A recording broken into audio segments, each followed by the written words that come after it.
कांग्रेस का नुकसान हो जाएगा, इसलिए तू खड़ा मत हो। चलो ठीक है, समाज की अगर ये इच्छा है तो मेरी भी समाज की इच्छा, वो मेरी इच्छा, मैं खड़ा नहीं हुआ, बैठ गया। लेकिन मैं आज गारंटी से कह रहा हूँ, समाज को सोचना चाहिए, समाज को समझना चाहिए कि देवली उनियारा की सीट खाली होगी, वहां भी उन्हीं लोगों को टिकट मिलेगा जो एमएलए एमपी बनकर बैठे हैं। दौसा में उन्हीं को टिकट मिलेगा, उन्हीं के बच्चों को टिकट मिलेगा, उन्हीं के घर वालों को टिकट मिलेगा जो वहां बढ़ गए। तो फिर समाज में जो मेहनत कर रहे हैं, जो लड़के भाग दौड़ कर रहे हैं, उनका क्या होगा? इसलिए मैं मन से पहले भी मैंने कहा कि मेरे लिए राजनीति में जगह नहीं बची और मेरे में इतनी श्रद्धा भी नहीं बची अब कि मैं समाज में इधर उधर भाग दौड़ करूं और अपना समय समाज में दूं। इसलिए मैंने सब कुछ छोड़कर मैं बारा में रहने लग गया। मेरा वही काम धाम संभाल रहा हूँ। ईश्वर कभी भाग्य होगा, कभी योग बनेगा तो देखेंगे।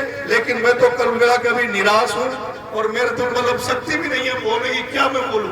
नेता जब अच्छा लगता है, अगर मेरे पास कोई पद होता और मैं आज आपसे कह के चाहता कि मैं तुम्हारे लिए कर दूंगा, मैं वो कर दूंगा।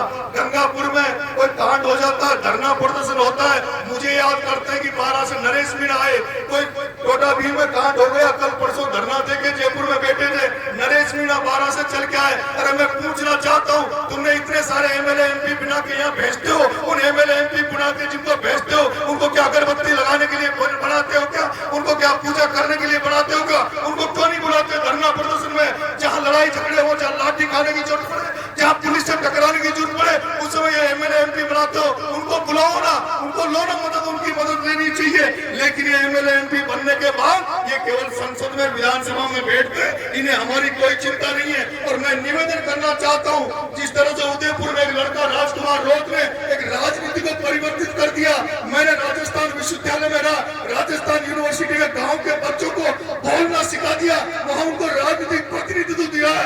आप जिनको एमएलए एमपी बनाते हो, ये एमएलए एमपी केवल हेडपंप लगाने के लिए नहीं बनते, ये सड़क बनाने के लिए नहीं बनते।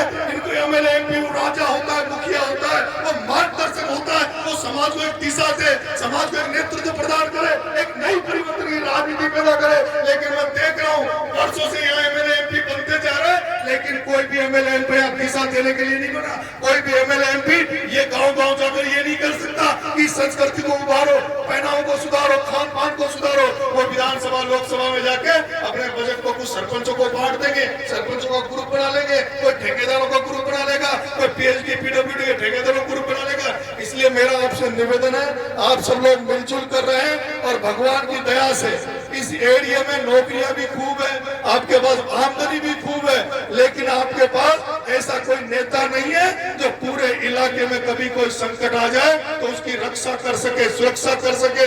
इसलिए एमएलए एमपी रोज घर घर में बन जाएंगे, लेकिन नेता बनाओ। और नेता किरोड़ी लाल के बाद मुझे कोई दिखता नहीं है जो कभी बड़ा संकट आने के लिए तुम्हारे बीच में खड़ा होगा।